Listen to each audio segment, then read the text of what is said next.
I'm here at University of Bradford, and I'm doing my master's in cybersecurity.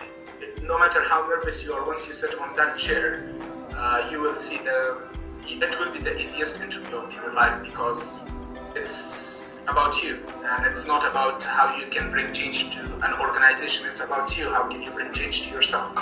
Hi my friends, hope you are doing great, East Gen. Congratulations for your dedication to get a scholarship, and I believe if you are willing to take action, you are going to make it happen. And today we have another scholar, and he is going to share with you his inspiring, insightful, practical journey from how that he had that desire of making a difference and then taking action to get here to the UK and going to make a difference in his own country. I cannot wait to see you get it go, your journey, and one day share with us with your journey. As always, 9 big ideas that I pick up from the interview with our Chevening, and I have 2 other bonus ideas. My favorite one, the first one, when you get to the interview, bring your 110%. Think about it as a last opportunity for you to bring yourself out there, to really share with people about your story, about your journey, why you made it here today to the interview, and what you are going to do next to make a difference in your own country, and before that, you make a difference in your own life.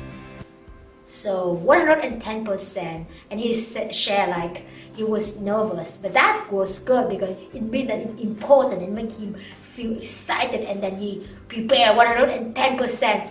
So whatever you do in life, think about it as a last chance and do it with your best self. Go extra miles, 110%, more than the average, and then you're gonna make it excellent.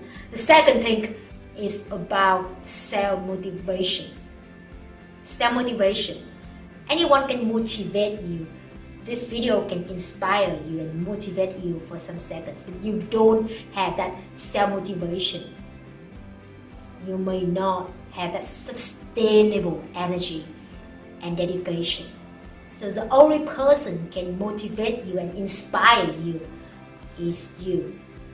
You have the power to choose, to decide, to really decide to empower yourself. Just do it. And he shared, how can you do that? Think about in 3 years, 5 years, 10 years, if you look back, you regret because you have not tried enough. So that is a painful feeling that you can get of not trying, and the pleasure that you can gain by just give it a try. So get it to go and make it happen, my friend. Thank you again for our friend Abidullah. Thank you, Abidullah. Thank you, all the Cheveners. Thank you, all the future scholars. Make it happen and stop loving, living, and giving every moment of life. Love you. Yeah. As growing up, I didn't have a very good life. Yep. It was hard, as it gets in my country, the country with the over 3 decades of war, so it was really hard growing up for me, in the middle of the war zone. And then studying at university, all the time I thought I would be the one person who can bring a little bit of change in my country.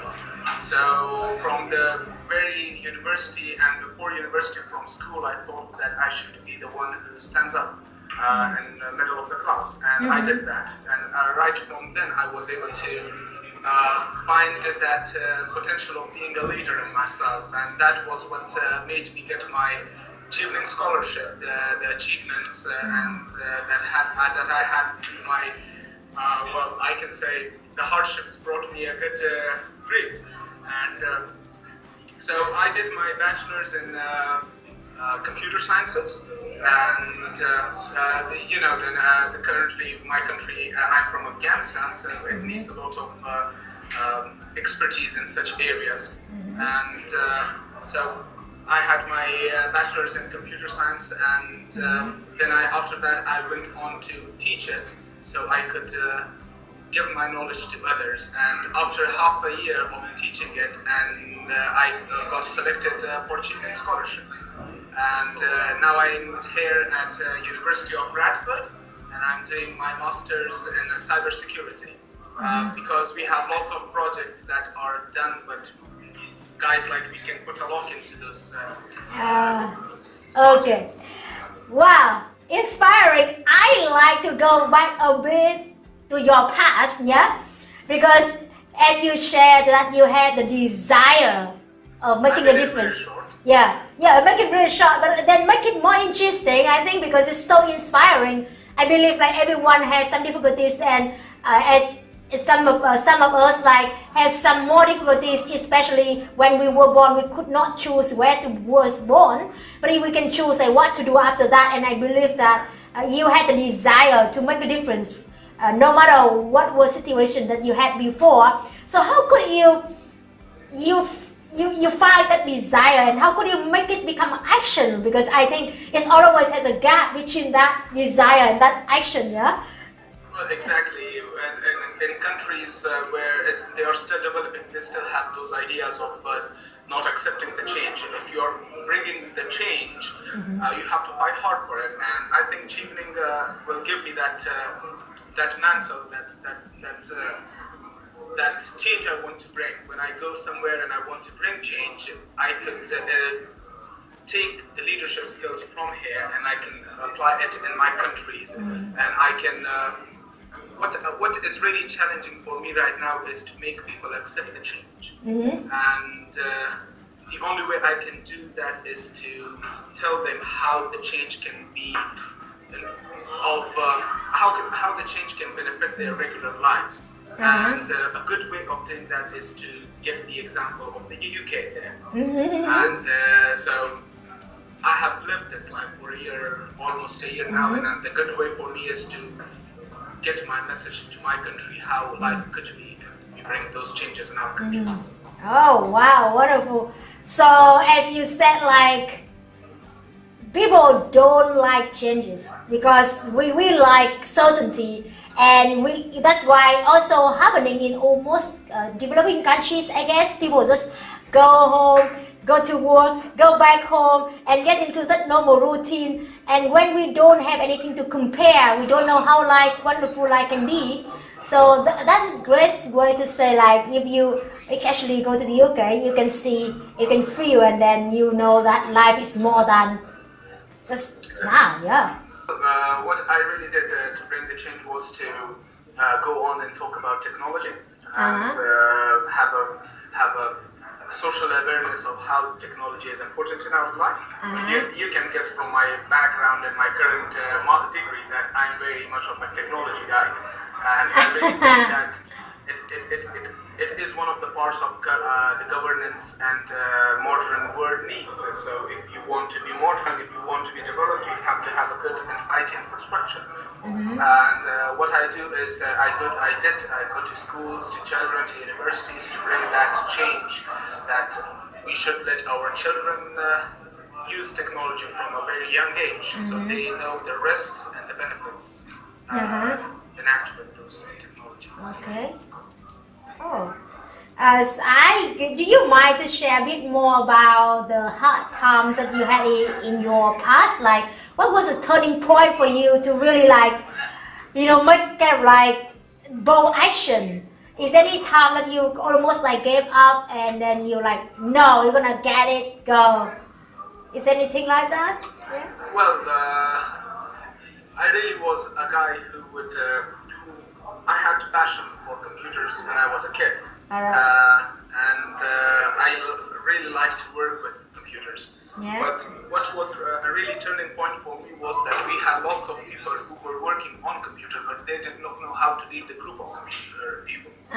So the turning point for me to do my master's, to achieve my master's, was when I saw how my brother left his country as a simple guy, and when he came back from UK, and he was a leader. So I wanted to be that guy. I wanted to be a leader in the future. He was a leader who could take people from management side, and I wanted to be a leader who can take people in the technology side. Oh, wow. So you was inspired by your brother, your real brother, yeah? He also went to Chevening scholarship or? No, he did it with his own. He did it self-financed. Wow! Oh, wow, inspiring family. So you mentioned about he made like leadership to management side, and you wanna bring that leadership to the technology side. It's just like all the things like control and actually move the world towards in the future, I guess. So what leadership mean to you? I'm curious about that. What leadership mean to you? Yeah. That's a tough question. I mean, that's the question when I was selected for my interview in Chevening. I have been preparing for this question. Right. And I still cannot have that one short answer for it. Oh, just go for the long one, yeah? Well, the long one I can write a thesis about. Okay, do it! Do that thesis! There are so many things leadership means to me, but for currently, I would say leadership means change. Mm-hmm. Yeah, so for me, leadership, in order to bring change, I have to be a leader, and I need people with leadership capabilities to bring that change into my country. Mm-hmm. Mm-hmm. Okay. So, what do you think? What is the most difficult part of bring the change? As you mentioned before, probably people don't want to change, but you want to show them a good example of the UK. But do you think, as in any other thing, that leadership need to prepare for dealing with that kind of reaction from people? Yeah.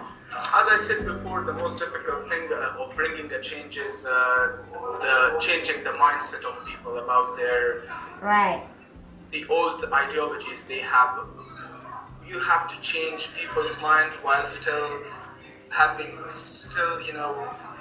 taking care of your cultural and societal values. You just can't tell people to leave their cultural values and come and accept the change.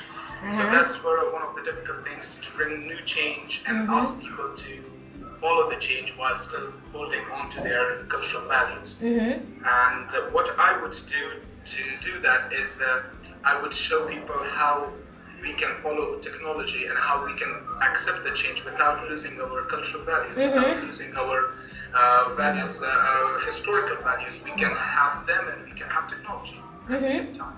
Yeah. So. Okay. Wow. So that linked with the question that you asked last time in the conference, I guess. And I believe, like, because you have that kind of in your heart, and we know that we cannot say people to give up the culture and the core values. We only can adapt the good thing to that culture and that core value, I guess. It's the same like in Vietnam, I guess. The mentality is it's like the first thing, because if you don't, it's very important to change. Yeah, you don't change that one, you would never make people take different action. Yeah. You can never do that. You have to change here. Yeah, yeah. Okay, so did you change here? Yeah. How did you change here? How did you change yours? Yeah. Well, you just have to have logic to change, I guess. You have to see how the world is going and how your country is going, because they are not accepting the change. Yeah. So that's the thing. But yeah. So let's talk about networking. Yeah. How do you think about networking, and do you think that before you came to the UK, how did you prove people about your networking skill, and what about now? Yeah. Could you share both? Well, before I came to UK, I had a very vast network of my local buddies. I had a good network in my country, but it was not international. And how the UK changed and how the Chevening changes, that I got friends in Vietnam, I got friends in Mauritius, I got friends in Israel, I got friends in South America, and every part of the world. And I got a very big network now. So probably if I have some problems in my future, if I have some suggestions to ask for, I have a very vast network. Okay, so can you suggest one thing, or maybe more than one thing, about how can people enhance their network? What would be the way for them to network in their own country or internationally? Yeah. So the question is, what would be the way for us? Yeah, or no, it can be like anyone. Like if they now in their own country, and they really want to enhance their network, and they want to also prove to people in Chevening when they apply about their networking skills. What would be your advice for them? Yeah.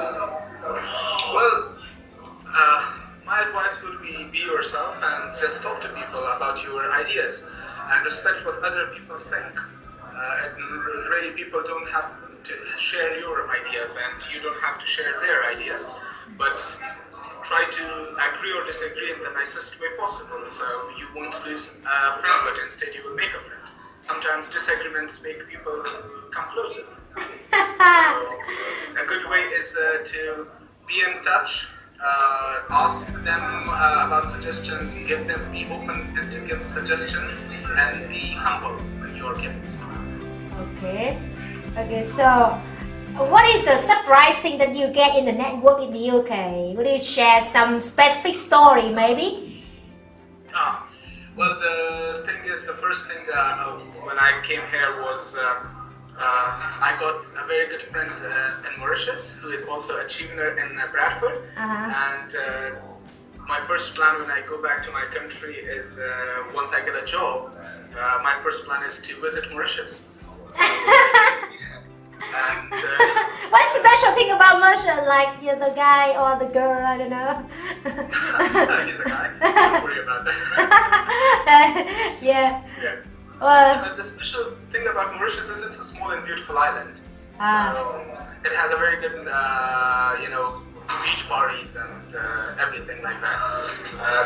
But my visit there is to visit that beautiful country and be in touch with and to grow my networks into Mauritius as well. Yep. Because the people who came to Chevening, the Cheveners, they are always future leaders.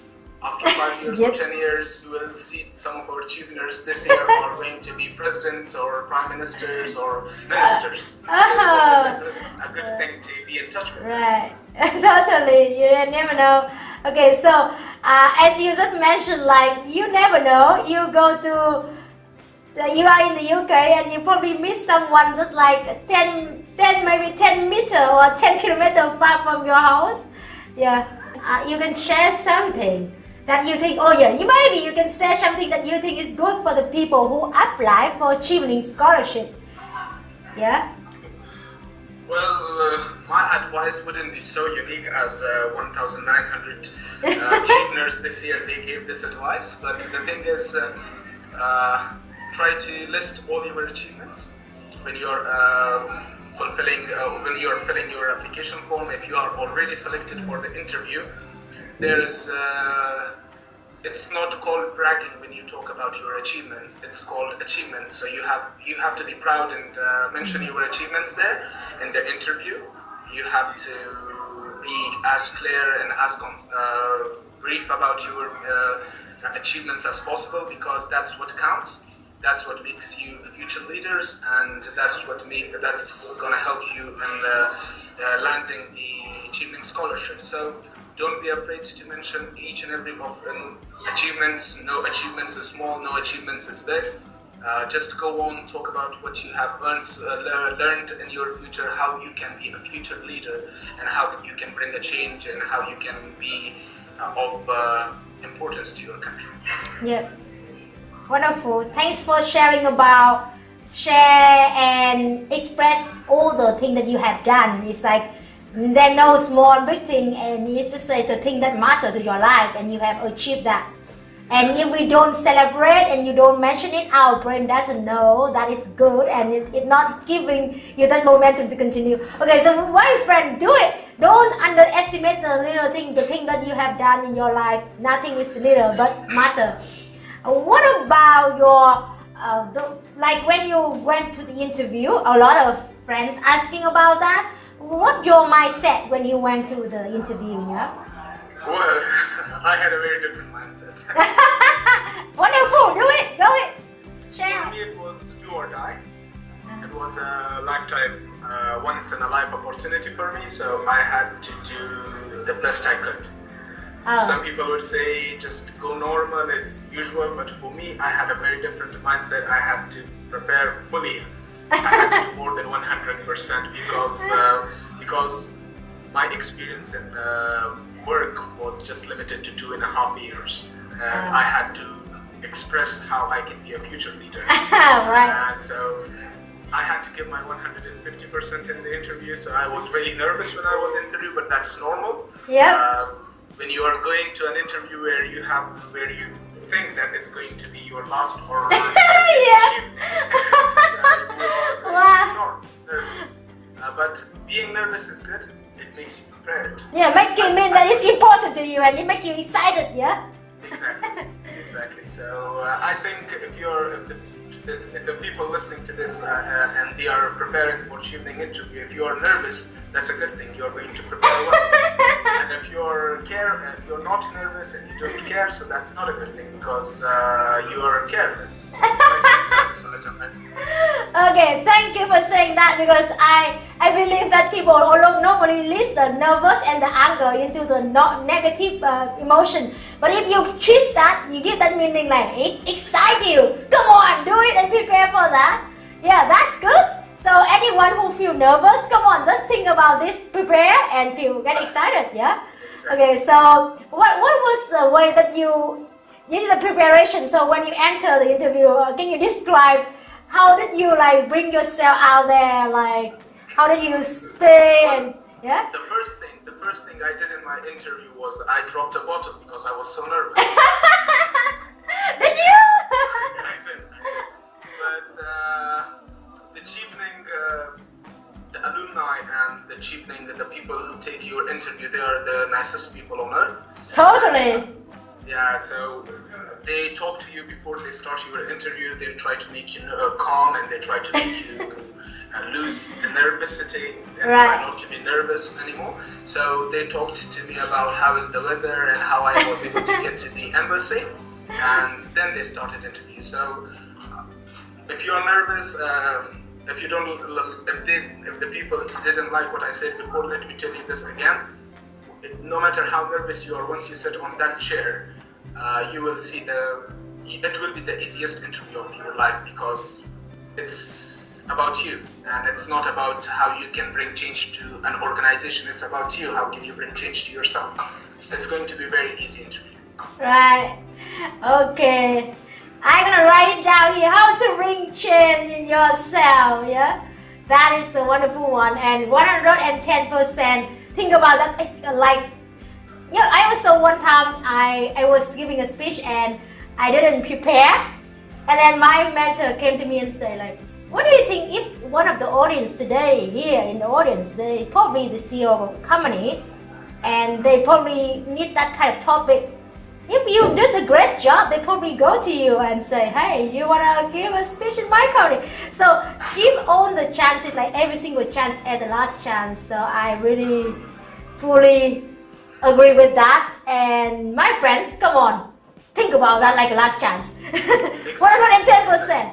Yeah. Okay. So guys, we have more here, like network leadership. What about your motivation letter? Because you had a wonderful, inspiring story about how did you have that kind of desire. So how did you make your motivation letter? What was the motivational letter? What was the main, or I would say the standing point in your motivational letter in the Chevening? Okay, motivational. Well, sometimes you don't really need people to motivate you, do you? Sometimes you have to see people how they get in their life and you get motivated. So for me, it was myself. I motivated myself. I didn't, depend on anyone to motivate me. Right. Still, I had friends, I had family. They did kind of motivate me, but I think it really matters what you think, what you get in of your life. Right. You might get nervous, you might get a blow from the life, so it matters. The only thing that matters is you. If you're going to change and get up and change that to positive side, or if you change it to the negative side. So for me, no matter how much hard my life got, I always motivated myself. Okay. So, yeah, that was the motivation for me was that came from inside. Oh yeah. Wow. Self-motivation. 100%. Anyone can motivate you for 1 second, but then if you don't, you lose it. Okay, so how can you trigger yourself when you almost like you said like you meet difficulty and you feel like down? What is the thing that you think about? What is the way that you self-motivate again and get back on the track? Well, for me, it is. I look at my goals, and I say, if I say no now, if I give up now, 10 years later, I'm going to regret this decision. So, Uh-huh. I don't want to regret it. Okay. Give up or regret? Wonderful.